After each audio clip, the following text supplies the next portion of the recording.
Good morning. And welcome to Today in LA. I'm Mike Amos, speaking from our studios on South Brundage Street in Troy, Alabama. He's Bill Rice Jr., and we're ready to get started on a hump day, Wednesday, as we head toward a big weekend of college football, and we're looking forward to that. Yep, it's church night. We eat church on Wednesday night, so I do too. A lot of people do that. I've really enjoyed it, getting to know my fellow church members better. But Mike, we got to tell everybody what we did last night. Last night we went to Troy University Jacksonville State game, and we were expecting an exciting ball game. And ladies and gentlemen, we could not have written a book more exciting than this ball game. Troy went three overtimes, and at twice. And I'll tell you something real odd about this game. Troy won, just so if everybody. Troy won in three by overtimes. 2 points. By 4 points. They hit some free throws at the end. Right at the end. But the game ended twice, two different times, on 0-0-0. That means that the clock went down to 0, but the horn has not sounded. Okay. And most of the time, you could not legally get off a shot at the end with that, unless you were fouled. And Jacksonville was fouled late and sent it into a third overtime. It was by far. Yeah, this guy for Jackson State was fouled with like 0.4 seconds left, and he had to hit 2 free throws to send it into another overtime, and the whole crowd making as much noise as they could. He hit them both. And it was just full of clutch performance. Drama, a lot of drama. It was. And it was just a fabulous game, and if you watch it on TV, you got a kick out of it. And anybody watching on Facebook last night would have enjoyed it. But again, 3 overtimes it took. I think the final score was 69-65, something like that. It was a low-scoring game. It was kind of ugly in the sense that the teams couldn't generate a lot of offense. But, defense had a lot to do with that, Mike. They really did. These teams were both playing mighty hard. I was impressed, Coach Cross. Your guys gave tremendous effort. So did Jack State's players. Oh, yeah. There's no question about it. But it was a great game. I think Troy was leading 22-20 at halftime to show you how low scoring it was. But the game was unique in the sense that no team ever pulled away. It seemed like it was always close. So in the first half, Troy would seem to be up by 2 or 4 points. In the second half, Jacksonville State finally got a lead, and at one point they were leading by 7 points with about 5 minutes left, Mike. That's right. And if I remember correctly, Troy drew a charge, got a steal, and hit a key three-pointer to erase that lead and get the game in overtime. Troy had a shot at the buzzer to win the game. Pretty good shot from about 14 feet. Didn't go in. And then it's just these overtimes just seem to go on forever. But finally Troy won. And what you said, here we've been talking a lot of Troy University basketball. You said this was the biggest team Troy's ever had without question. I mean, this team is bigger than most SEC teams. Very athletic, a lot of new players, transfers and freshmen. And the one I'm going to brag about today is the smallest player. I said this is the biggest team Troy's ever had. Well, the shortest player on the team is a guy named Duke Dean, a freshman from Shreveport, Louisiana, number 21. Remember that name, Trojan fans, Duke Dean.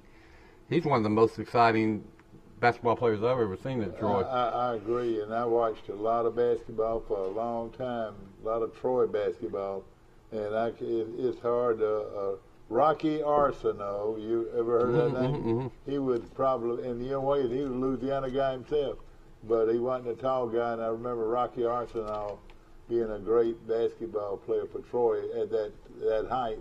But I tell you what, this guy, you talk about getting in your lap. Now, they had a great guard, and he was good. He wore those gold shoes for Jacksonville State. Yeah, number 3. And I'll tell you this, it was a battle between those two all night long, and our guy just would not. Well, you can tell he's a winner and a competitor. He cares about it. Super quick. Hits clutch 3-point shot. Several. I think he led Troy in scoring with about 24 points in a low-scoring game. So there you go. That tells you something right there.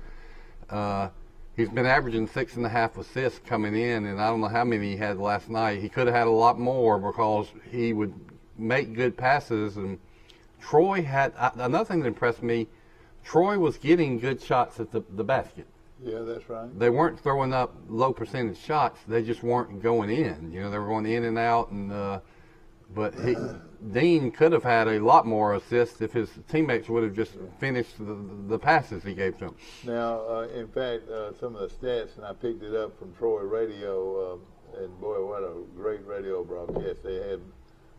But picked it up on Troy Radio. They were both teams were under 30% shooting. That's poor shooting, but boy, the excitement of that ball game, and I was looking around at crowds and so forth, and everybody was just glued to that. Well, it got more intense the longer the game. It was kind of. I'll say this: it's kind of a disappointing crowd. It was a disappointing crowd for an old rival, new team early in the year. It got a little better as the game went on. On one side, it looked okay, but it should have been a lot more. Oh, there's no question about it. But the people who were there, as the game went on, made some noise and helped Troy win. Yeah, and you're right. It was we had to scream and holler and hope that guy missed the free throws and everything.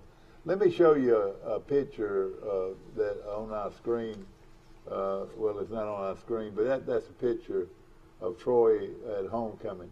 Now, if that does not win a prize, that's excellent. That is a excellent. And that's not a Dan Smith photo. That's a Mike Hensley, the sports editor. Yes, right. Sure is. Mike Hensley, a wonderful, and that's what it's all about right there. Homecoming. Good job. With the big victory tee for Troy. With the big crowd in the background. I like that. That's right. And I'm gonna hold on to it for a while to show. Yeah, they need to put that one in the media guide and use that in advertising for recruiting players. Then, of course, it's going down the wire as far as Troy and any hopes of going to a bowl game, and they've got to win either here this weekend against Appalachian State, or on the road against Georgia State. They're going to both be very, very tough foes. And well, I got some more. Can I make a couple more observations about the basketball game? Be glad to. So it looks like Troy has about 5 guys that are over 6'8". One of them is Effie Odigi from Houston, Texas. He had a good game. He's 6'9", thick guy. And I told Mike, I said, he plays like he's mad. And he gets a lot of fouls, but he's confident, and he's a big guy, but he's got a real quick move to the basket. I noticed a couple of times he did some good reverse layups. He made a lot of good points late in the game. Mm-hmm. Then Desmond Williams is a sophomore. Zay Williams is 6'9" from Birmingham. He's a junior. Is that number 10? Yeah, he's a lanky, tall guy. He can jump out of the gym. And it was those three, them and Dean were the 3 leading scorers. And then Troy has some other wing-type players that you can tell they've got moves, and they can probably shoot 3-point shots on most nights. But on this night, the shots just weren't falling. But they still, I could still see they had some skills. Yeah. I thought number 13 played well. You could hold on to it. But, okay. No, it's. You want to look at it? Yeah, I'll look at it for a second. Well, I used to know all the players. Number 5, Christian Eugene, came in off the bench and played well. He's a 6'3", sophomore from Spring, Texas. And then the other one was number 13. These are guys that just impressed me. Kayla Waters, who's a 6'5" senior from Douglasville, Georgia. And the other one was 35 didn't have a good shooting night, but he can tell he can put the ball on the court and make a few moves, and they can make their own shot and create their own space. Another young man that played well on defense, they brought him in on defense, was number 11, Desmond Williams, a 6'1" sophomore from Montgomery. But again, you look at these guys playing in the clutch. No question about the most valuable player in that game. Well, and because he was 5'8" freshman from Shreveport, Louisiana, Duke D. Boy, he's a blur on the court, ladies and gentlemen. I mean, and then he gets a lot of rebounds. He's just so active. But man, he can fly across the court. And then when he has to, when it's clutch time and somebody has to take a shot, I mean, he had a couple of NBA range 3-point shots and falling away and just zoom. You're on today in L.A. Good morning from. Well, y'all gonna have to explain to me what happened last night. I was watching on ESPN over my phone, and they said final score Troy 55-54. Well, let me tell you this: they went 55-53, and then I thought the game was over. I go back and I'm watching the end of the South Alabama game. South Alabama takes Alabama down the wire. They're up by South Alabama's up by 3 at the half in Tuscaloosa. Then they're also tied at 62 with 3 minutes left. I was watching that on ESPN Plus. Then I just clicked back over randomly to check out the box score of the Troy game. It tells me it's in triple overtime. Triple overtime, Mike. Me and Rice sat through it all. They said Nick actually fouled somebody with 0 seconds left? Yeah, two different times in overtime. The clock went down to 0-0 without the horn blowing. So that meant there was still time left on the clock. And Jacksonville was going to be beat, except for one thing. The only thing that could have happened would be that they would get fouled with 0-0 time left. Here's what happened. I think it was and got fouled, and they would shoot the free throw. I think it was the first overtime or second overtime. I don't know, but Troy has a 2-point lead. They get fouled. One of these players I just talked about who hit all his free throws on the night. With 6.5 seconds left, he had 2 free throws that could really win the game if he hits both of them, and at least guarantee a tie. If he hits one of them, well, dang if he didn't miss both of them. So Jack State gets a chance with 6.5 seconds. Their guard races all the way down the court, takes it to the hoop, and he's fouled with about less than 1 second left. And that's when he hit 2 free throws with basically no time left on the clock and sent it into another overtime. And then Troy is up by 2. Same situation, about 8 seconds left. Jack State has a chance to win the game or force it into a 4th overtime. And man, that play happened right in front of Mike and me, and we're on the front row right behind the scorers table.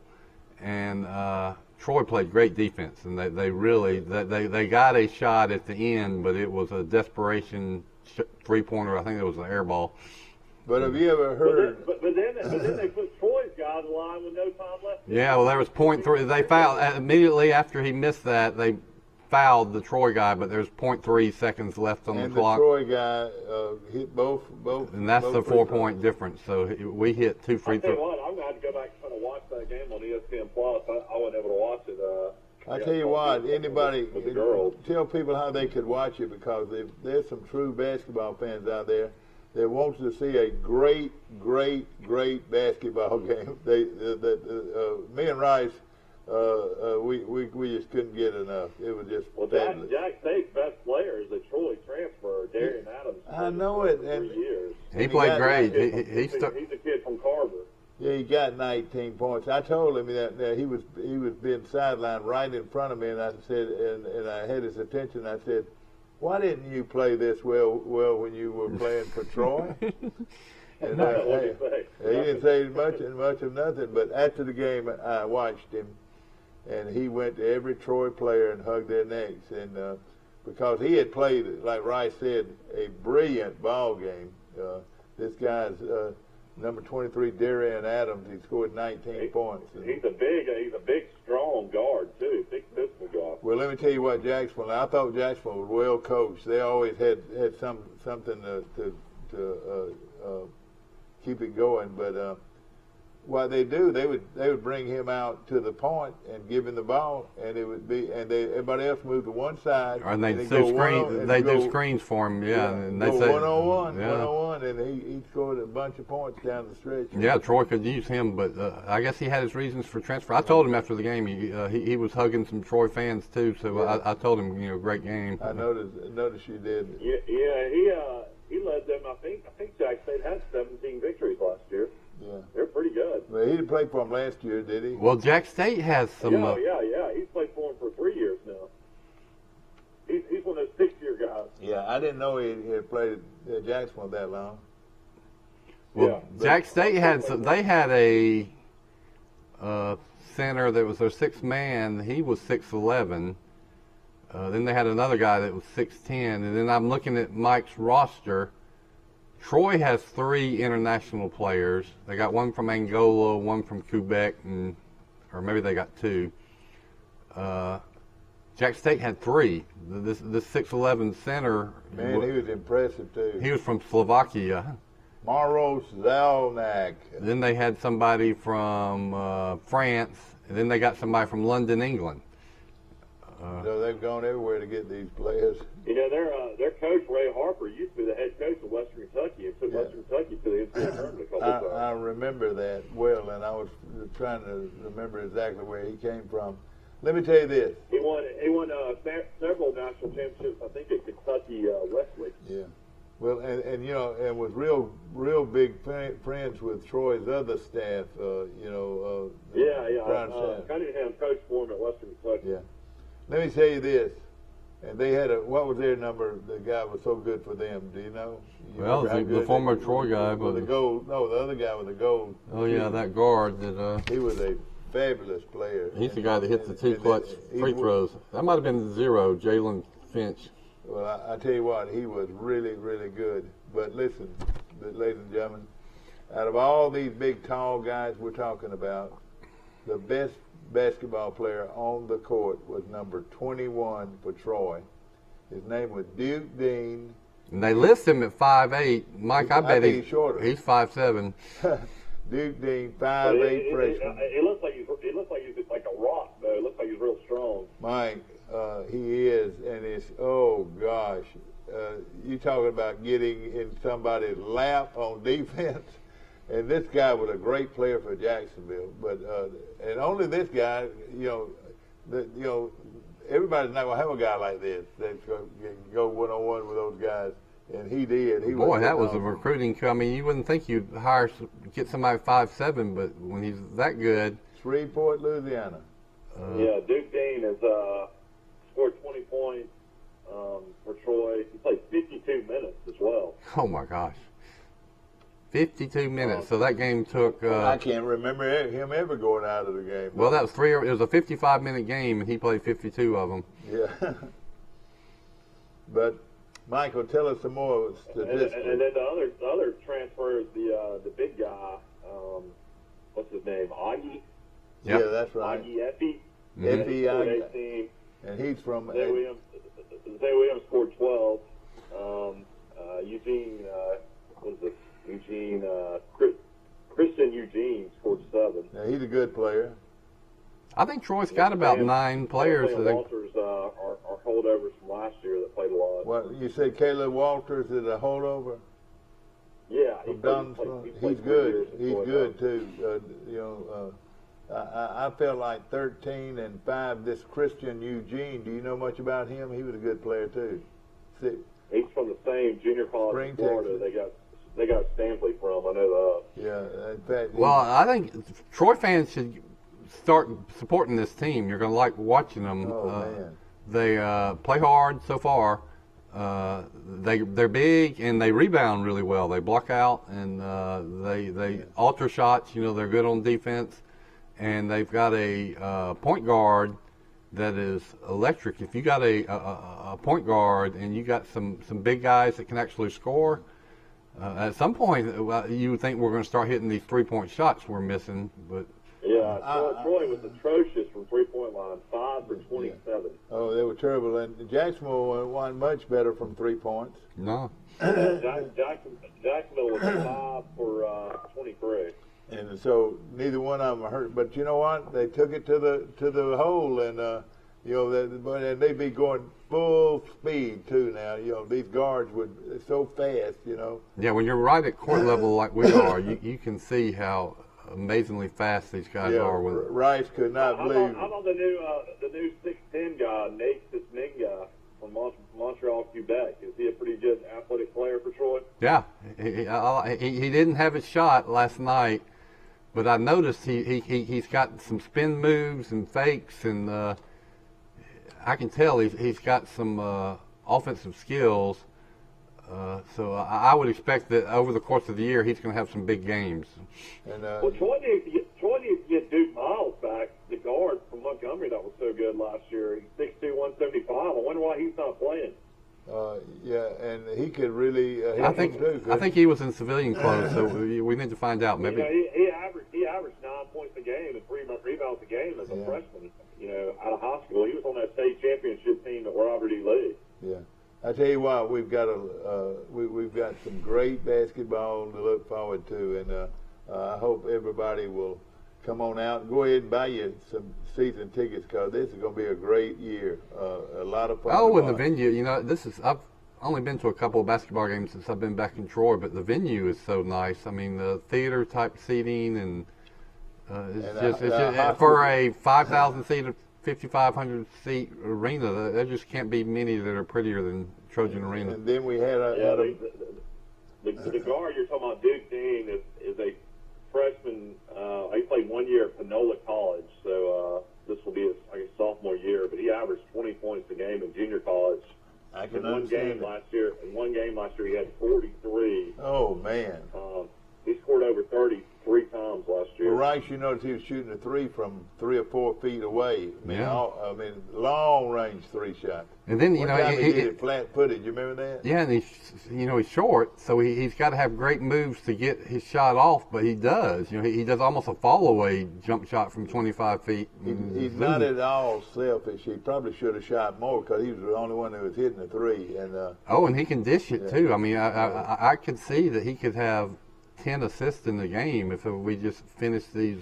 We missed a lot of, I wouldn't call them layups, but shots where people were going to the goal, and they were 2 to 5 feet away, and they just wouldn't go. They were in and out. Sometimes, like I used to say, sometimes it looked like that there was a top on the basket, a top because the ball would not go through. But I remember watching Alabama basketball before Nate Oates got there, and the offense wouldn't get going, and then they finally, with like 5 seconds left, just throw up a shot because they had to, and you were just left with a terrible taste in your mouth, and you say, these guys don't know how to play basketball.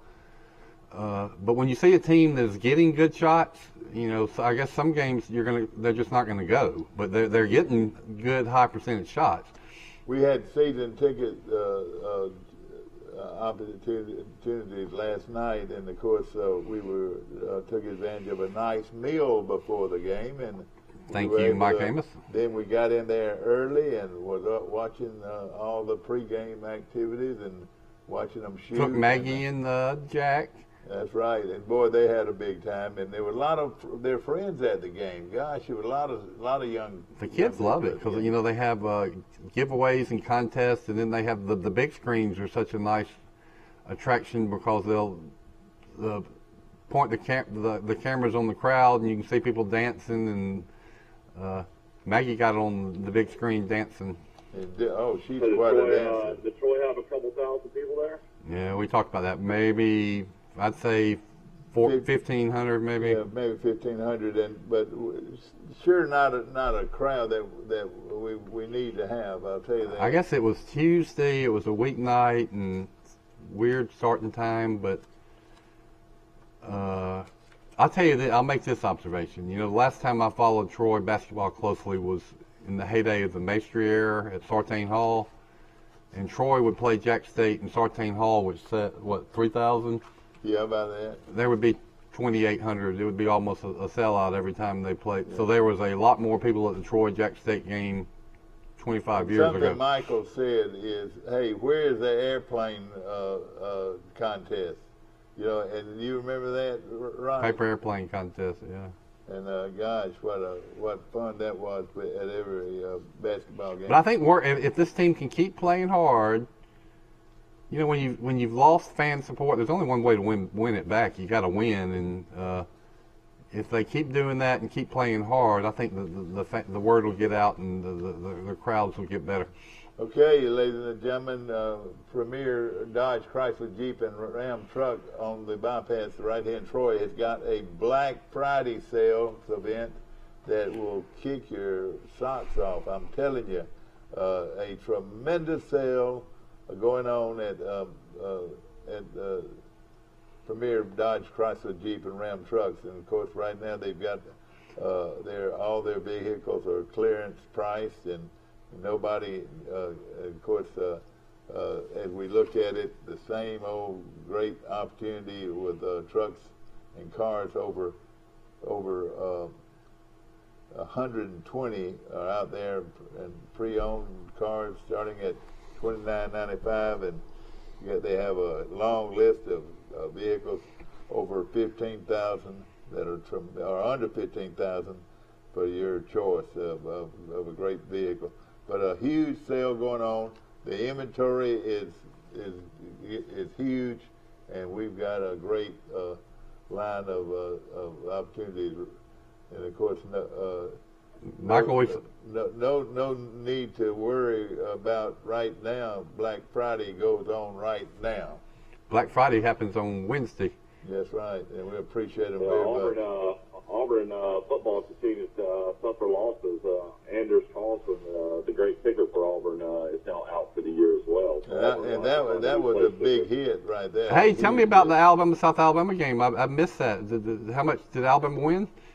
Well, I mean, South Alabama had 9 Division I transfers coming in their program. That Ricky Ray is a really good coach at South Alabama.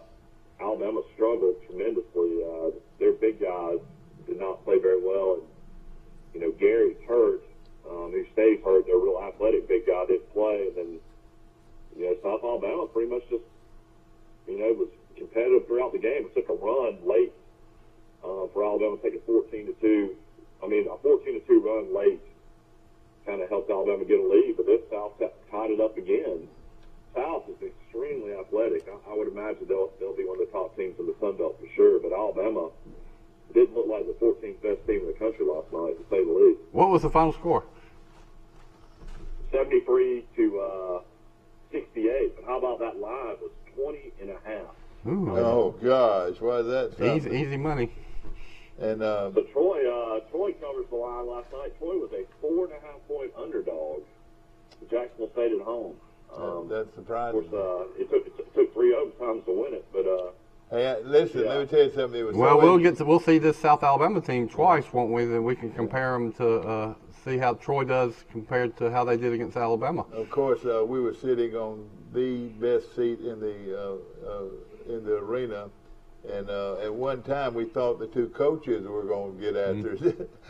It was intense. This thing was intense. You know, you would think that, but it went back to the same old thing. Hey, Troy don't like Jack State, and Jack State don't like Troy, and that's going to be a heated rivalry from here on. Do the cheerleaders even know to do whoop Jack State? I never heard it. I never heard whoop Jack State. Yeah, that's right. Yeah, we got to educate. I got nervous trying to follow that game. I kind of went back to my childhood because you really do. If you're a Troy fan through and true, you really do hate Jack State. Like, I was a nervous wreck just watching it on my phone. I was too. It was, and I'll tell you something about the series. They have. My children. How did I raise? Listen to this now. They have played. Troy and Jack State have played 103 times. Unbelievable. And Troy led the series 52 wins to 51 going into last night's game. So Jack State could have tied the series if they won, which they almost did. But now Troy has a 2-game lead in the series. Well, I tell you what. I'd be stressed out during a basketball game, but God knows, once they're both Division I, if they ever play football again, that'd really be stressful. Oh yeah, no question about it. It sure would. Well, Auburn has lost quarterback Bo Nix for the year, and also Andrews Carlson, probably 2/3 of their offensive attack, and gosh, to lose Carlson. Carlson inside the 40-yard line was just like, just automatic, And was he a senior, Mike? Yeah. Well, I hope this does not have an effect on his career, because he's a great kicker, no question about it. Yep, it's back-to-back great crossing kickers at Auburn. They have been really good. And of course, Auburn. I can see. I'm looking at the Alabama-Auburn game. I can see Auburn just trying to run the football and keep it away from Alabama's multiple attack. They're going Alabama's just going to have to line up with the gun and throw the ball every down, because Brian Robinson's really their only running back left. I mean, Trey Sanders is I think, capable, but you might see Alabama throw more you've ever seen them throw ever. Yeah. Mike, at one time, though, Trey Sanders was one of the top running backs in the country. Is that right? That's right. Yeah, he's battled so many injuries. A lot of people say he's lost the step. He broke his foot, and then I think he broke his hip in a horrible car accident that he was lucky to survive. It's been one thing after another since he's been there. I'll tell you something, though, and I listen to a lot of sports radio and so forth. Can you believe this? There's nobody giving Alabama a chance to beat Georgia. Gosh, I don't feel that way at all. Mm-hmm. Georgia's fixing to get a guy a team that's going to hit them in the mouth and continue to hit them in the mouth. What do you think, Mike? It's one of those where you hope Alabama, I mean, as an Alabama fan, I hope they play their best game. You're yet to see Alabama really play their best game this year, and you hope it's against Georgia. But I'll be honest, as an Alabama fan, I mean, I just hope they beat Arkansas, and definitely hope they beat Auburn, because you got to live with that for 365 days a year. Yeah, you're right. You're right. And if Alabama was 11-1 and they lose to Georgia in the SEC championship game, I can live with that. But it's hard to live with losing to Auburn, especially with Auburn without their starting quarterback now. Yeah. Well, and this other guy is very talented, but I don't think can do the things that Bo Nix could do. He can throw. He's got a better arm, probably. Probably does. Yeah. Big news for Carlton Marshall, the Detroit great linebacker, is named a finalist for the Burlsworth Trophy. That's the top walk-on player in the country. He'll go to Arkansas for the ceremonies, I guess, after the season. The ceremonies will be in Bentonville, Arkansas. This is in honor from a former Arkansas, University of Arkansas football player, Brandon Bolesworth. But two other candidates will be hard to beat for Carlton Marshall. Stetson Bennett, the Georgia quarterback, of course, he's a walk-on, and is now the starting quarterback at Georgia, and then Arkansas linebacker Grant Morgan are also finalists. Well, they're great. Yeah, that's great. World. That's a great honor. Also want to mention this in football. We've been talking about it all year, but defense coordinator Brandon Hall named Broyles Award nominee for Frank Broyles, top assistant in the country. And, Brandon Hall's done a great job with Troy's defense, so congratulations to him. Well, you're exactly right. And, I was riding by, and, of course, they've been practicing real hard. But something that I'm thinking that Troy is going to definitely have to do in this game is be able to run the football some. If you go up against a team like Appalachian State with one-dimensional offense, you're in for a long day. Troy's got to have a running attack to have any chance at all to beat Appalachian State. Same old. We've been saying for over a year. There's been a couple of games where you had a good running game, and that's when the offense has shown. course, back on the high school. Right now, let's see what the line is in this game. I think that when we first talked about it, it was 9.5. I don't know if it's gone into 10, 11 range or what yet. But no, it's still 9.5. App State's 9.5 at Troy. 2:30 kick. Unfortunately, a 2:30 kick's right in the middle of a 2:30 kick between Alabama and Arkansas. Also, I want to mention that Pike Liberal Arts is playing for a state championship. Yeah, that's worth mentioning. Oh, yeah, no question about it. Of course, Pike Liberal, very losers of only one game during the regular season, has gone through the playoffs with big victories, and now they will play against a team from Tuscaloosa Academy. Now, they've already played once. Yeah, that's right, and beat once. And but this should be a. This good is the one that matters. Forget about that. The first game should be a very good football game, and that game Of course, is to kick off. this series won't happen much longer. Tuscaloosa Academy is going to a public school schedule Next year, that's right, and of course Pike has a very good football team, and we look forward to watching them. The kickoff for that game is 7 o'clock this Friday night at Crampton Bowl in Montgomery. Yeah, go to the game. Go get you some. Go to the alleyway before the game and eat at Zaza's. I guess Zaza's is still there. The Dreamland Barbecue used to be down there. Then I don't know if they've reopened, but they closed during COVID. There's I think one left. Dreamland's closed. They're no more. They don't have I thought there was one on the. There's a oyster place. What's the Wenzel's Oyster? When I lived in Montgomery and Pike Road, we loved all the stuff that happened in downtown Montgomery. I'll tell you the place I would want to be. The Italian restaurant Plaza is good. I've been there. Yeah, they're really good. I'll tell you where I'd like to be is at Martin's restaurant and be able to eat some of that cornbread and that delicious coconut pie. And boy, what great food that is. So right. How many state championships will this be in a row as far as all sports? I know they won in football last year. They won in basketball last year. They won in baseball last year. They're going to win in football again this year. How many will that be in a row? Like, as far as like every sport? 4, but you got to put an asterisk by it because the COVID. They were getting ready to win a baseball state championship when they canceled the season, and that's the last sport of the previous academic year. That would have made it. You assume, you don't know, but they probably would have won a state championship there. That would have made it 4 in a row, and this would be 5. But they won 3 They won all the state championships in one academic year, which only 2 teams in AISA history have ever done before, and only 1 in public school. Run the table in state championships, and now they're going to have a good chance to follow it up with a 4-peat.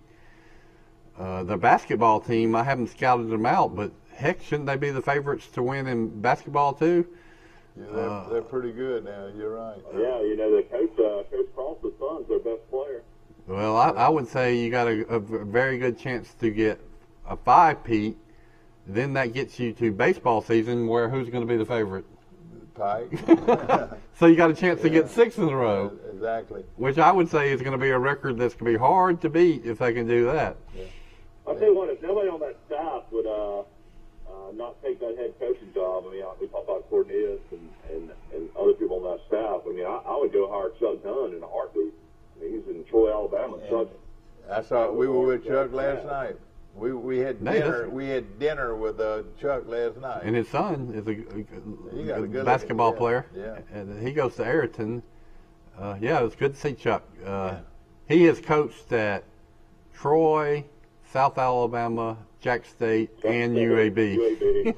And Charles Emerson. He's been around, hasn't he? And I wonder if he talks to Mike Dean.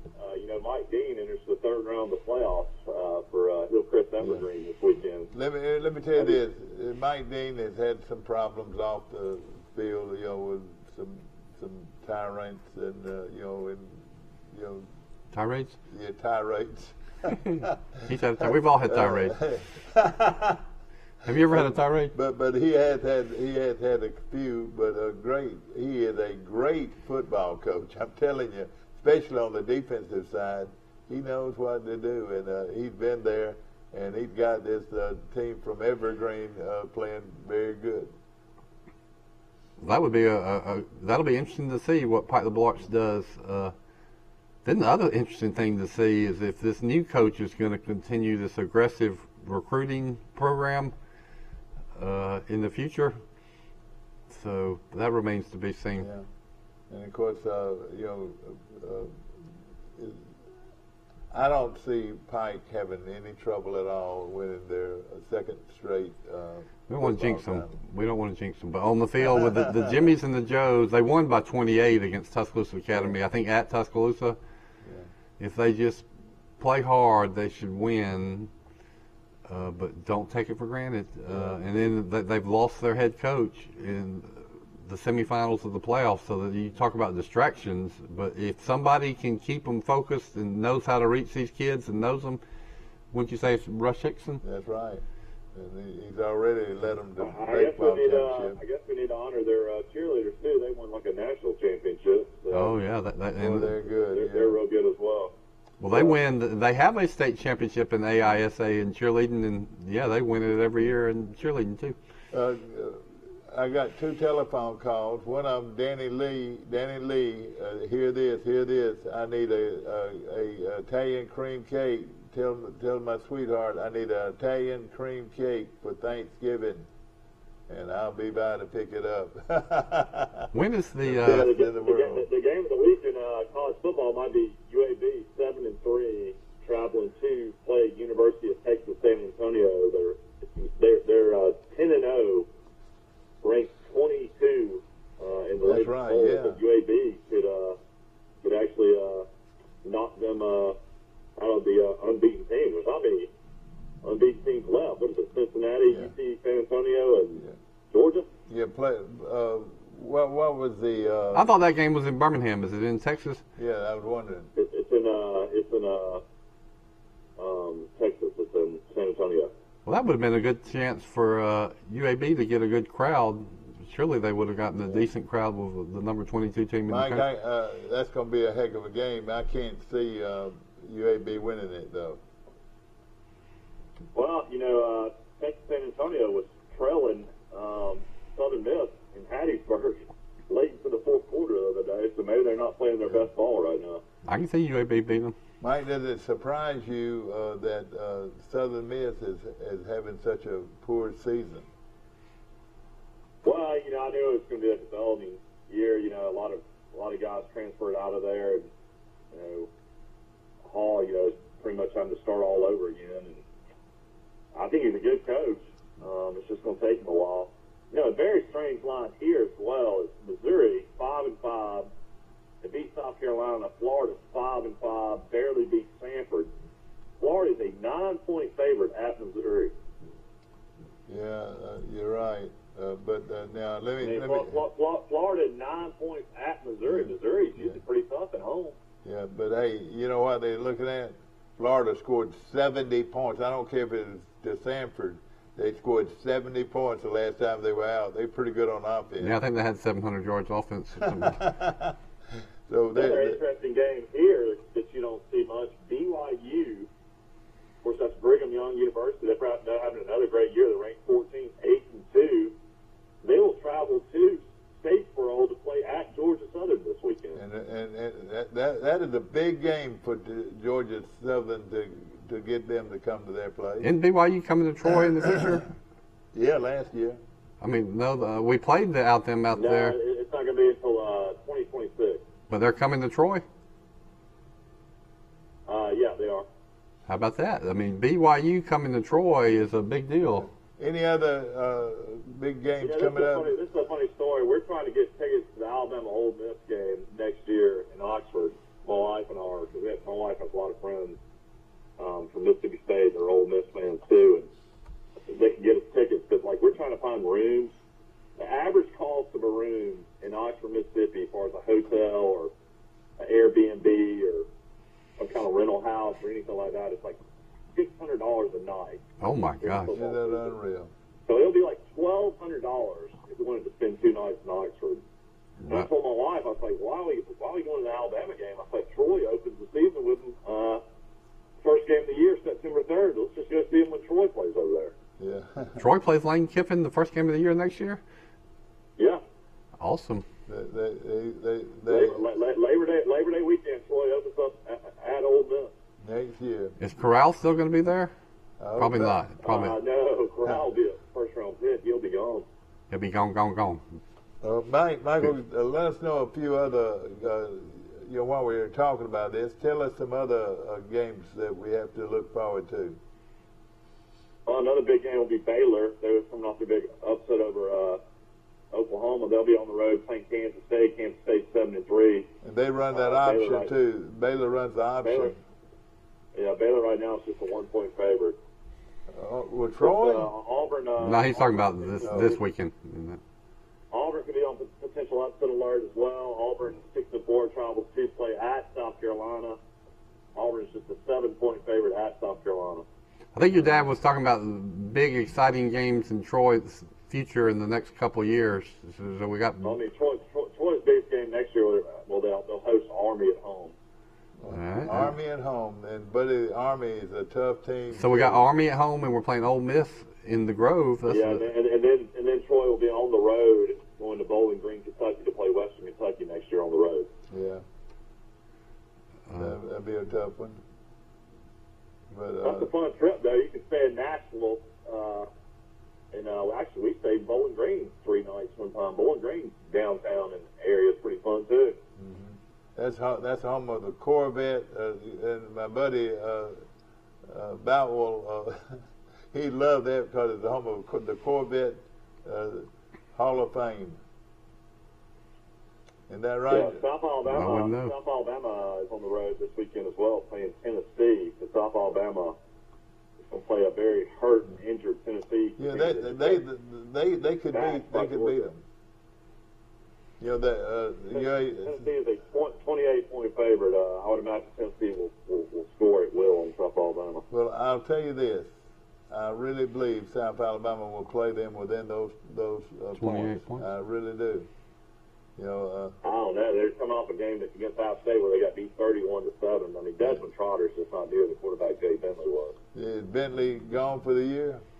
Yeah, he's out for the year. Troy knocked him out for the year. Yeah, Troy knows one thing. They left it wide open for people that played behind them, but they knocked out the Coastal Carolina quarterback and the South Alabama quarterback. And the Louisiana Monroe quarterback. And the Louisiana Monroe quarterback?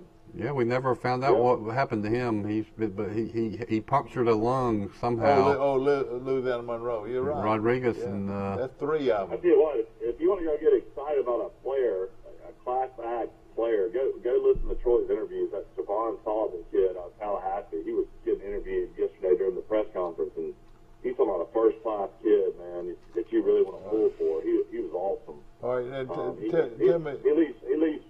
He leads Troy with 11 sacks this year. Yeah. What is he? How old? What class is he? Sophomore. All right. Right, that's almost a record amount. Is that right? I think DeMarcus had about 18 or 19. But how about nationally though? Yeah, that's up there. Will Anderson's number 1 at sacks. I think Will Anderson's got 13 in Alabama. But the guy at Troy has 11, and that's very, very close. All these big teams, you leave him alone. Leave him alone next year. But I forget about that transfer portal. Florida, right. You don't think Florida State would want him back in Tallahassee? Mm-hmm. Yeah. We're going to take a short break. We'll be back in just a moment.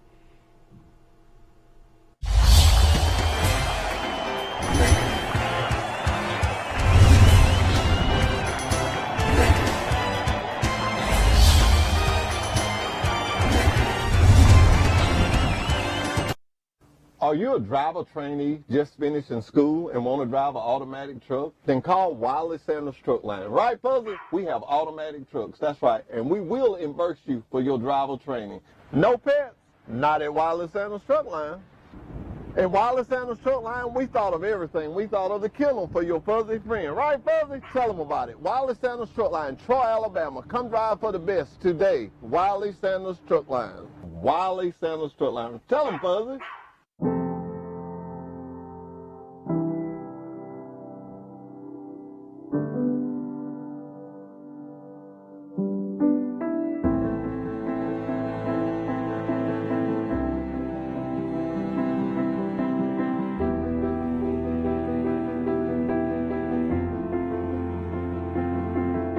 Forever Marked Diamonds. Beautiful, rare, responsibly sourced.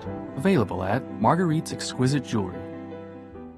Life is hectic enough without worrying if your lights will stay on or if there's hot water for your child's bath. So count on natural gas to keep the energy flowing, even when the weather is unpredictable. Natural gas is always there to keep your home warm, showers hot, and food cooked to perfection. That's why America has relied on safe and affordable natural gas for more than 150 years. And we will be here for you and future generations too. You can count on natural gas from Southeast Alabama Gas District. The coach of this coaching the game that night to be the guest picker. We're back on the air. I was telling Mike that I would like to go to the Troy Ole Miss game next year in Oxford because I've never been to Oxford, Mississippi, and see the Grove. And I was pointing out that Lane Kiffin was the guest picker on game day last Saturday. They were in Oxford on the Grove, and he picked the games. I've never seen. That's the first time that they've ever had a coach that's coaching that night that actually picked the games. Yeah, don't go into about it. Of course, this is a picture that we were talking about earlier, homecoming at Troy, and this right here is what it's all about. And we mentioned it earlier, but a very good photograph of homecoming at Troy, and of course the student body has really supported the team very well. So that looks like a big time group of people. Yeah, that makes it. That's kind of. It's good that they cropped the picture that way. That makes it look like a. I saw you doing the parade on Troy Cable. How was that? It was fun. But how did we look? Were we live from where you were? I watched. I guess after it had already been taped the lay of it. Who was the girl you were doing it with a young girl? Oh yeah, she's the Dana. Dana is the Chamber of Commerce president, and does a great job. She goes to our church. I watched it, but man, it looked like it went by quick, like it was all over in like 30 minutes. Well, that parade lasted forever. You're right, Mike. It's the shortest parade maybe in the history of this parade. I don't know what the reason was, but. People don't do parades. We normally have 100 units or more. We had only 53 units in the parade. It was a very nice parade, and thank goodness for the sorority girls. Yeah. They really all the sororities made up for a pretty nice parade. Yeah, that's a nice touch to have the girls doing their little cheers on the trailer. Well, I saw Jason last night. Did you interview the chancellor like you used to? No, we didn't have time. The reviewing stand, they didn't get there until right at the start of the parade, so I really couldn't get down there to him. But how cold was it? Was it cold before that morning? It was cool, and it was just a perfect night. Perfect day for a parade. It really was. I saw Jason last night. Jason. Who, of course, owns Premier Dodge Chrysler Jeep and Ram trucks on the bypass, and his whole family was at the game last night, and they had a box, and his kids, just like Rice's kids, when they started playing that music, they started dancing, and not only did the cameras catch them dancing, they moved up and got inside the box up there with their cameras, and it was quite a feat. And Jason and his wife had to be elated over his three beautiful little girls were highlighted sort of at the game, and it was really something. Yeah, those boxes. I haven't seen a basketball game for one of those boxes yet. I got maybe some of my friends will invite me to one game. Jason Gregory, he has a box this weekend with Appalachian State, and of course he invites. You might get an invite from him. You know, could tell. But I tell you, Troy Troy to beat Alabama. Troy will have to play their best game of the year. But, I mean, it's almost getting to the point, you got to try to get to a bowl game. You got to try to get the 6 wins somehow. Yeah, I mean, that should be the goal. You might have to start going for it. You might have to start going for it on fourth down from a lot of crazy places. You might have to do a lot of trick plays, more than one.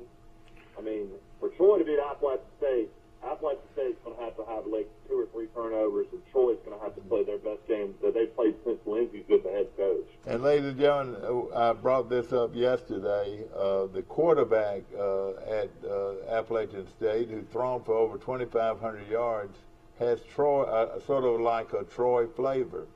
His daddy, we're talking about the. You say his name is Bryce. Billy Bryce. His daddy's name was Billy Bryce, and his daddy was a baseball player at Troy in the early or late 80s. And when he left Troy, and he played baseball at Troy, and when he left Troy, he went back home. And his idol after he left Troy was Chase Riddle, who was his coach, the great coach at Troy. So he named his first son Chase, just like a lot of other people did. And I wish I had a list of the people who named their child after Chase Riddle. Colin McCreary named his son after his college coach, Coach Griffin. But Chase Bryce is the quarterback at the Appalachian State that'll be going up against Troy this weekend. And his daddy will be there. He would be a good interview. You start at Clemson, you play on a national championship team at Clemson, you back up Trevor Lawrence, you go to Duke to play for Cutcliffe. A lot of people think the best quarterback coach guru of all time. Then you're at App State, a Sun Belt powerhouse. I mean, what a story to tell. Yeah. And of course, like you said, he played at Duke last year. And this, let me tell you this, and it's I see it in basketball already and everything. This portal, I tell you, it's going to create some real problems with some teams to be able to go out and recruit a kid and hey, say this guy's going to be the real deal, and then he jumps on the portal. Yeah, you can't keep him for these. It's been this way in basketball though for a decade. It used to be when I was really following basketball, when Wimp was at Alabama and Sonny was at Auburn. You got to know the players because they were there for 4 years. You know, they were play a little as a freshman and they'd slowly get better. And man, that's not the case anymore. Yeah. The roster just completely turns over every year. Okay, of course, remember Black Friday. I mean, like Max always says, though, that scholarship's only good for 1 year now in college football. It's not a 4-year scholarship. I don't think people realize that. That's right. Well, it's always been that way, and really. Let's just say Florida. Let's say Florida, for instance, or even Tennessee or something. Let's just say this. They need a quarterback, Well, the portal is a list of players that want to transfer to another school for 1 year. Is that right? It's for 1 year, maybe more than 1 year. 1 year, you don't have to sit out the year. Yeah. You have one time that you don't have to sit out. All right. Let's say that he's a really great quarterback, and he they had a decision to make whether to transfer to Tennessee or to Arkansas or wherever. It could tear a team apart. To tell you the truth. Well, I keep making the point. Wanted to go play another year. He got a pre-COVID year. He would have another year. He could go to any Southeastern Conference school and play immediately. Well, I can make the point. What if Troy had Marcus Jones, or the wide receiver that transferred to Texas Tech? That's your two most explosive players right there gone. Both of those players, if you have both those players on your roster, you are potentially a top 25 team. No question about it. And of course, hey, why recruit high school players, Mike, when you can get somebody to transfer that's already proven? Good morning. You're on Today in L.A. Good morning, Max. What's going on? Yeah, this is Max. Yeah, good morning, Max Howell. Hey, you must have heard us talking because Your we've ears been are burning. talking about you just a moment ago. Max Howell, our football prognosticator, one of the best in the country, is on the phone from Fulton, Mississippi, where he presides on the little lake there. Good morning, Max. Morning, Mike. How you doing this morning? We missed you at homecoming, but I know some things came up that you couldn't make it. But we had a good time, and a lot of people did mention you in high regard. Well, I appreciate that. I do. Yeah, I had a business trip came up, and I had to go to St. Louis for a couple of days, and got back. But anyway, I'm sorry I missed out. I'm going to do my best. I think there's only one home game left. Is that right? Yeah, that one's this weekend with Appalachian State. Boy, that's going to be a challenge. It really You is. said it, yep. I tell you, it's a huge game for the Troy coaching staff. Yep. I really almost feel like they need to win one of the last two to go to a bowl game. I really do. I think you're right, Mike. I do. I say I've seen that play a couple of times to show television. They got a really good football program. Of course, like I say, Troy's been up and down. They've won some big ones. They've fallen short a couple of times, but yeah, I agree with you. It's a challenge. It's going to be a challenge for them. You know, Coach. Now Georgia State just beat Coastal Carolina. Troy's got to finish with Georgia State and Atlanta. That's the truth. Yeah. Well, I'll tell you this: it's going to be a chore. But now Troy, since Chip has been there, no real established win. As far as Signature you would call win. a signature win. Mike, what would it be? Yeah, I mean there has really been no signature wins because you're 5-7, then you're 5-6, and then this year you're 5-5. So I mean this would be the signature win if you could somehow beat Appalachian State. Max, the state of Mississippi's got to be really happy. I mean Mike Leach is my hero. Mississippi State came all the way back and beat Auburn, and then Lane Kiffin, man, just put it on Texas A&M, man. And congratulations to Ole Miss. You know something. Great football being played in the state of Mississippi. Mm-hmm. You know, It is right now. Michael, it certainly. I think that I really believe that the Ole Miss people really felt good about that ball game. I don't think anybody at Mississippi State thought they could go in Jared with, particularly the way they would. That program just doesn't by coming back from 28-3 and scored 40 points in one game, in one half. So, but they did it. And, Mike Leach has got a system that a lot of us, and I put myself in this, do not agree with, particularly to win consistently, but he's been able to do that. So you're right. The people right now this week are certainly happy, and now everybody's waiting for the Egg Bowl, which is Thanksgiving night. That'll draw a big crowd at this. It sure will. Mike, out of all the games that you can remember, what would stick with you about Coach Lindsey's tenure? Yeah, Coach Lindsey's tenure. Well, I mean, the first year Troy scored a lot of points and just couldn't stop anybody. The last couple of years the defense has gotten better, but I mean, you got to find a way to beat the Appalachian State. You got to find a way to beat Louisiana Lafayette. You got to find a way to beat Coastal Carolina, and that's what we've had issues with. So I mean, to beat Appalachian State, you go to a bowl. You're guaranteed a bowl because Troy's got 5 chances, 5 bowl tie-ins in the Sun Belt, and they would be one of the teams that would be able to go. So I mean, you just got to do it somehow, some way.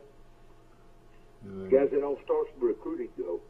I mean, that's where, I don't follow their recruiting class, particularly the backgrounds of the kids, but with the portal being open like it is, if you really paid attention to recruiting every day, which to win consistently, that's what you got to do. level now, you ought to be able to pick up a few kids on the way they can fill in, through the regular recruiting class. The portal ought to be it ought to be what is recruiting for needs. It should be more of a need deal than anything else. Absolutely right. Yeah, I agree 100%, Mike. It really is. But you got to do it every day. When you walk in that office at 6 o'clock in the morning, that ought to be the first thing you do. Not so much.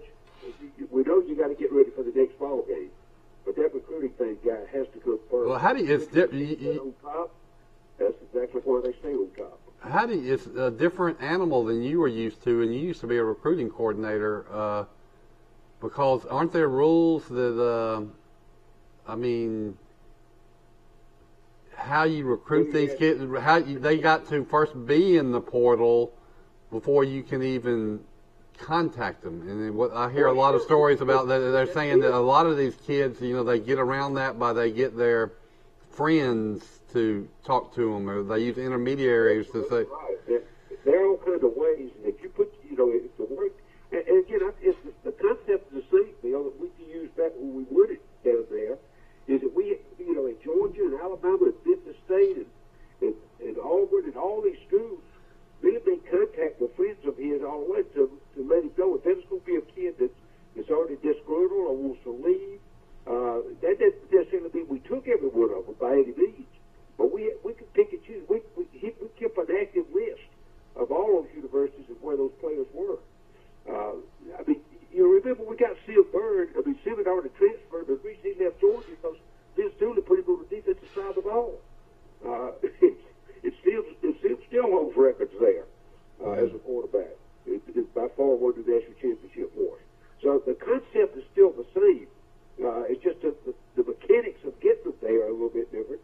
It's the fact the portal now is that of course Troy was where basically still is there. You didn't have to sit out if you were coming from a SEC school down. You could be immediately eligible. Well, nothing's changed. The portal still allows you to be immediately eligible. But if you have your list of needs there and your contacts are working constantly, you ought to be able to pick up 4 or 5 kids. Yeah. The reason Ole Miss won that ball game Saturday was the defensive side of the ball. 4 of their best players were starters in other areas around the country, in other major programs. The great linebacker. The great linebacker came from Maryland. From Maryland, exactly right. He got a defensive lineman, a couple of defensive backs, that all played in other schools. It played last year in other schools. And they came in and came together and won. It's the more I think about it and hear y'all, you got 25 scholarships you can offer. I might offer half to high school players, but the other half are going to proven transfers if I'm doing it. And I tell you what, they've got this to compete. They've got to have a big, strong front. And I was surprised to see how strong Mississippi's front was. I thought Mississippi's front was a lot stronger. Mississippi State or Ole Miss. Ole Miss. Yeah, oh yeah. Their offensive line must be really good because they rushed for hundreds of yards against everybody. But, I heard an interview the other day, Max, that Kirby Smart came out in an interview the other day. So the toughest thing about coaching now is that you got to recruit your own team again. Because every single time these kids don't get to play, they're thinking about getting in the transfer portal. It's crazy now. Especially quarterbacks, the key to your team. You don't know what they're going to do. The term they use is you got to recruit to get them in. You got to recruit to stay. Mike, you could almost count them. The backup at Georgia, he's going to leave.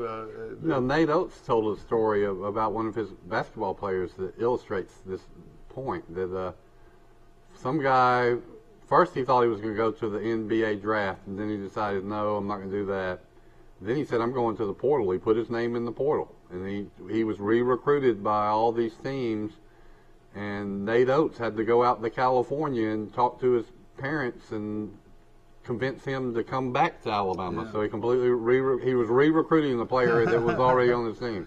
Oh gosh, that's where it is. And how much did it cost to him and his assistant to fly out to California and spend 2 days out there with the family? Hey, there's a new look. There's going to be a new look to every team.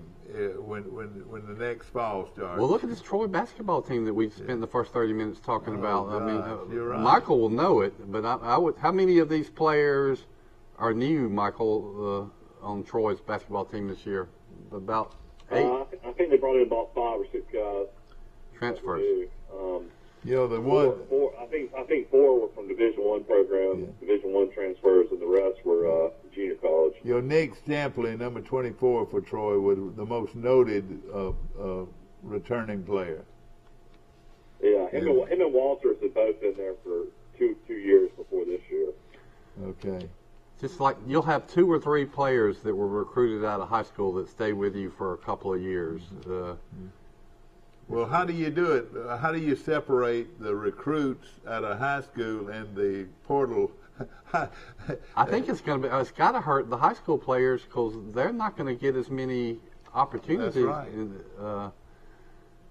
as they did in the past. See, you know, like let's just say I'm the quarterback for Auburn next year, and I'm getting all excited. Then they signed 2 kids off the portal. What is this kid going to do? He might play after 2 or 3 years. You reckon? I mean, you can scout somebody that you saw play in the Sun Belt and was really good in the Sun Belt, so you know he can play, and he plays Power 5 teams in the Sun Belt too. Yeah. Or you can recruit some 2A, 3A athlete from high school. Yeah. Who are you going to take? We're going to take a break brought to you by Premier Dodge, Chrysler, Jeep, and Ram trucks on the bypass. And, of course, they're dealing like nobody else. They'll beat anyone, any deal out there at Premier Dodge, Chrysler, Jeep, and Ram trucks. We'll be back. You know, I also think that while we're still on the air. We must be still on the air. He must have walked down to the... well, if you're going to play the transfer portal game, it helps to have great facilities to impress these transfers, and Troy has that, don't they? Yeah. And of course, they need to continue to build on it. You know, and evidently, this is going to happen in all sports. You know, our guy out at Pike, the fine pitcher, Mike, went ahead and now has signed the dotted line with Auburn to play baseball. They got 4 people that have already signed the dotted line. Yeah, I wonder if Nelson will he you can leave early after January. I wonder if he'd want to go ahead and get up to Auburn, or will he play for Pike Lebanon and try to win another state? Did you know what that is? Did you know that is a real big question? That is a huge question, because let me tell you, now this kid's a young kid, but he has one of the best change-ups you've ever seen in your life, and it's going to carry him throughout his career. Oh yeah, he could actually play for Auburn this year if he by transferring in January. I wonder if that, because hey, he might not play that many years at Auburn because he's going to probably sign a pro contract on down the line. Well, the other thing he might sign a pro contract this year. Well, he might want to play at Pike Liberal Arts, finish with his buddies. I'm sure he will. But you're right. It'll be interesting. He will be drafted, I would think, or just see where he gets drafted. And Pike's going to be loaded with pitchers and everything, and of course, this remember Brian Meadows, the most famous baseball player from Troy? He signed with, or was going to sign with LSU, and then he got drafted in what round? About the 7th or 8th, maybe, or I can't remember. No, he ended up going to the third round. He was like the 90th pick overall, so he was pretty high up there. But he wasn't one of those big money deals, so was he? Well, I mean, I know how much he signed for. It was pretty good money at the time. Yeah, I know. Well, that's good. I know one thing. He's one of the finest young men I have ever known in athletics. You talking about you hear somebody say, well, he's the same old guy every day. Well, Brian Meadows is the same old guy every day, and he still is. And what a great player. He made a good decision. He was in the big leagues pitching for the Marlins at 21. Yeah, that's right. That's right. It had a lot to do with the High Singer trading off all of his players. Gabe Gross made the right decision. He was on the defending World Series championship team that got rid of all their great players. You know, I'll tell you my Brian Meadows story. Angie Murphy and I were, thanks to Mr. Murphy, flew down to cover Brian's first major league start for the Florida Marlins. Boy, that was fun, yeah. And we got press passes I was the publisher of the Troy Citizen, and Angie was writing with me. And so we got press passes at the Marlins game, just like we were a big newspaper. And I remember we were going up in the elevator to the press box to watch the game, and they had happened to have the World Series trophy in the elevator. They were moving it somewhere. So I went up the elevator with the World Series trophy. Yeah. Max Howell is calling in from Fulton, Mississippi, Max. And what are people talking about over there mostly? If Lane Kiffin's going to take another job. Yeah. Do you know he did more to Max? I'm going to just ask you this question. This past weekend, Lane Kiffin did more for his coaching career than ever. I think it was his best performance, don't you think? Yeah, he erased a lot of doubt, I think, with a lot of people. But that's after that win, his name popped up everywhere. Well, let me ask you this, Max. Everywhere I hear keeps talking about Jimbo Fisher leaving Texas A&M to go to. Nobody. I don't believe it either. But my question, wouldn't LSU much rather have Lane Kiffin than Jimbo Fisher? I mean, Lane Kiffin just beat Jimbo Fisher. The deal is that LSU put all that stuff out. That didn't come from Jimbo Fisher. And what those schools do, guys, they put up a smoke screen, but they got somebody already. They can put a couple other names out there, so that all their attention goes to those names while they quietly working deals with other, with the guys they really want. Now I don't know where he's going to go, if he goes anywhere, but he sure got a chance to win the last two. He's got Vanderbilt and Mississippi State. He's got Mississippi State in Starkville, which they do better in Starkville than they do in Oxford. So, but if they don't, they'll be 9-3 if they lose to State, and that's come a long way from the program that he took over. I think he would be the hottest coach to me. It'll be interesting if he's loyal to Ole Miss for giving him this chance. I'll tell you what, he can win at Ole Miss. There's tons of athletes in Mississippi, and he's now marketed himself. He's a brand. I think he could. Don't you think he could keep Ole Miss at a nine type? They can't get enough kids there. They just don't have enough to get. They get 25 and can get 40. It takes 40 to win championships. They can play. I'm talking about that you can rotate them in and out. That's what you got to go to the Alabamas, the Georgias, LSU's, or those schools in this part of the country. So it's a whole different. It's a really different ball game today with the transfer portal. And that's when Alabama, Georgia has just stepped their recruiting up to another level. They got whole staffs now that recruit. Now they recruit year round. It's not the coaches on the field. It's the guys back in the office is making calls till midnight every night. I want to say something though, that even with all these help that they have, sometimes they miss.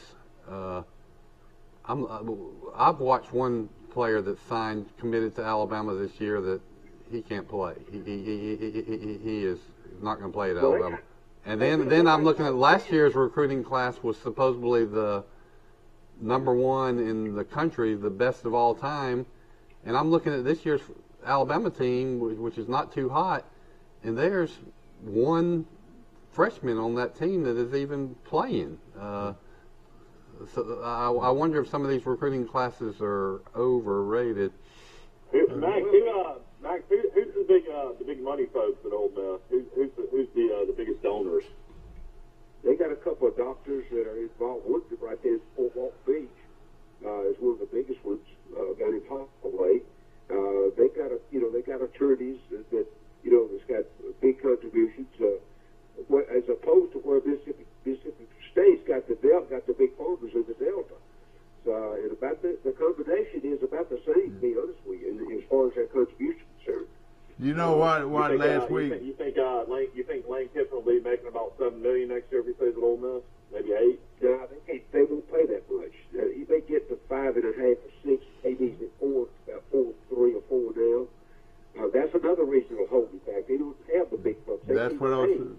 fixing to say LSU does have the money. Absolutely. They can pay for our coach. What about John Grisham? He hasn't sold enough books to the booster. Talking about Grisham. Ladies and gentlemen, this show is brought to you by our good friends at Troy Bank and Trust Company. Remember, Troy Bank and Trust Company is the only bank you'll ever need. Right now, we're about 8 or 9 more minutes left to go in our show. Max Howell is our guest. Max, what I was trying to relate to just a moment ago is that Lane Tippin is proven that he's a coach that can run it and he can throw it. And before now, I don't think he can say that. Yeah, he's done a good job, and I think his stay at Alabama, the next head job he had there in South Florida, I think he's matured tremendously. Yeah, maturity is the word. You're right. Yeah, he's hired good coaches, and he's kept his personal life out of the spotlight, and I think that's about all that you can ask for. As long as you can control those two parts of your career, that you're ahead of the game. Now remember though, guys, he was raised on the sidelines of the NFL with his dad. His dad coached in the NFL for 30 plus years. So he's aware, right? He's aware of the big time programs and what they could do. And I said, but at the bottom line, it's really all about the money. It's not so much how much I can make, but it's just if I have a big enough budget to pay those assistant coaches. That's where Ole Miss will fall down. They don't have that kind of supply chain to keep the money flowing. Not many of them actually do. Well, let me ask you. Let me ask you this, Max. One thing you got to factor in though when it comes to Kiffin, they say the prettiest girl in America are in Oxford, Mississippi, in the state of Mississippi. So that's going to be a big factor. But is he single, Mike? Is he single? That'd take a grocery bill. That'd take your rent. That'd build you into retirement program. Oh yeah. That's really good. But it doesn't hurt to be pretty, does it? Well, let me ask you this, Max. Do you think, if you were to guess, do you think Lane Kiffin will be the coach of Ole Miss next year, or do you think he'll be somewhere else? He's going to have a chance. Let's say this. I think it's going to be, internally how he gets along with everybody, or they get along with Hield. I think that's basically. Guys, when you go to work every day, and everybody on the campus hates you.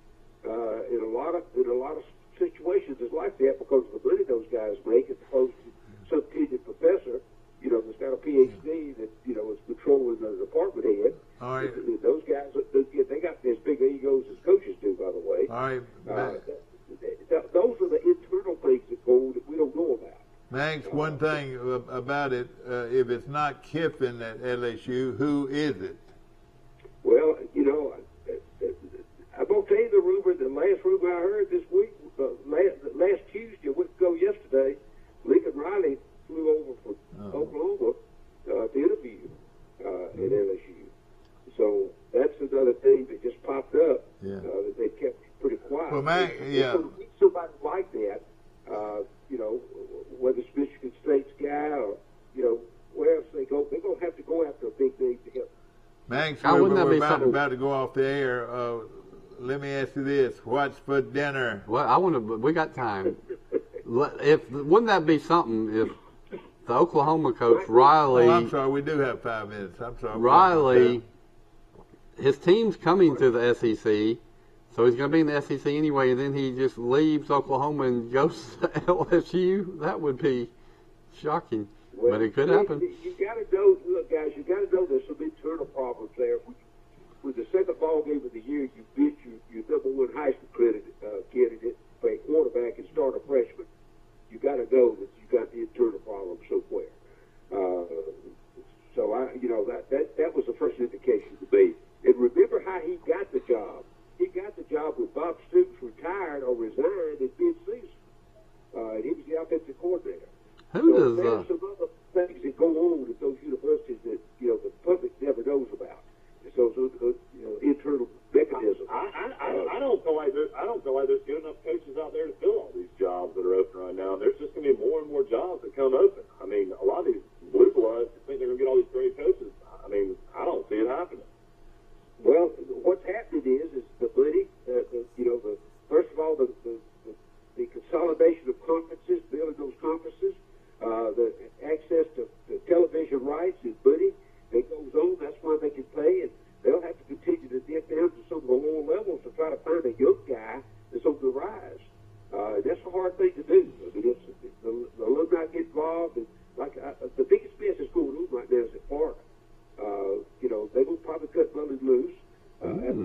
now where do they go? And then I think it looks like the Miami job is going to be open too. Probably Diaz will be out. So there's two in the state of Florida. There's two pretty doggone good jobs. That they'll have, you know. I think Norwood, Florida State, saved his. I think it did too. I don't think it's any doubt. This, you know, it's musical chairs and the cascade effects, and I keep thinking, is anybody going to get Bill Clark, or does Bill Clark even want to go anywhere else?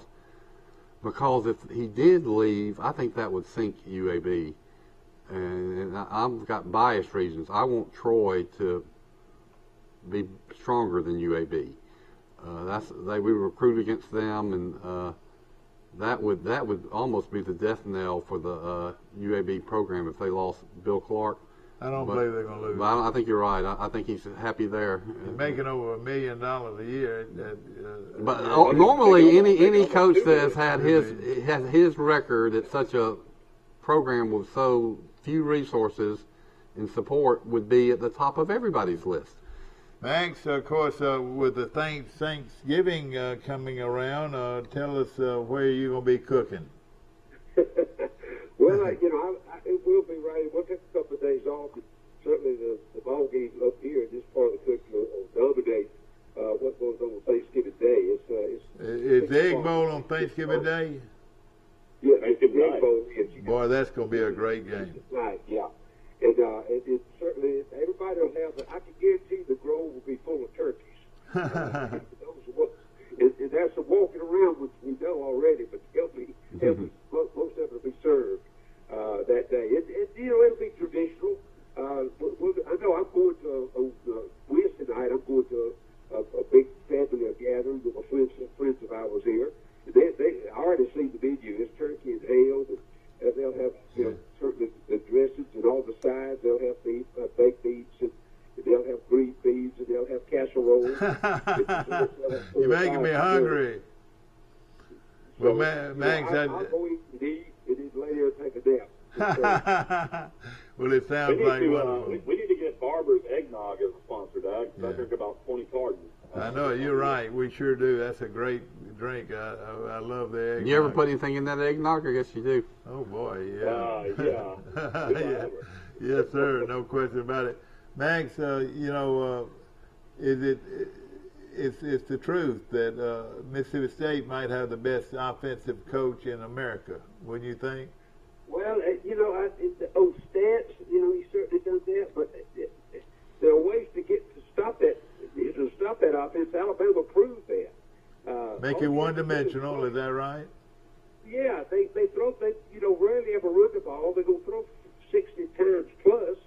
And, you know, it takes nothing away from what Will Rogers has been able to do with Leach's offense. They pick that defense apart, and it's all based on the defensive coordinators of the opposition. I've kind of been a critic of that offense since he's been around, but he's been successful with it. But it's already been proven it can be stopped. But you got to rush more than block. Yeah. You got to roll the dice on it. Alabama also separated Will Rogers' shoulder during that game. His shoulder was like. But now, you know, but he is an X and O coach, so he is a ball coach. And he's another coach that never played college football. Yeah. It didn't hurt him at all. Did you know him along the way, Max? I met him first when he was assistant with Hal Moody in Kentucky. We did a show up there when I was doing conference calls. Oh. We rolled in there one afternoon, did a show on the sideline of practice. And he called, I never will forget, he called, when I met Mike Lynch, he called timeout. He was running the offense for Hal Moody. He called up timeout at practice, walked over there, took his hat and his whistle off, laid it down, sat down at the microphone with us. And he says, guys, I'm quitting this job. I'm going to the road with you all. And he was good on the road, too. Yeah, I mean, listen, he's got a, look, guys, he's got a law degree. He's an excellent academic student. He reads constantly. He's got a big home, by the way, at the tip of Key West, Florida. That's where his summer home is. Okay. So he's a unique individual, very dry, very humorous, and he's done a really good job with that offense. He's done more than most people thought they could do. Max, thanks. We've got to go, and it's always a pleasure, my dear friend, and look forward to hearing from you maybe the early part of next week.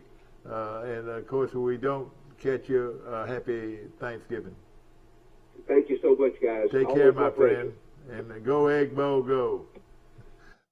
Are you a driver trainee just finishing school and want to drive an automatic truck? Then call Wiley Sanders Truck Line. Right, Fuzzy? We have automatic trucks. That's right. And we will reimburse you for your driver training.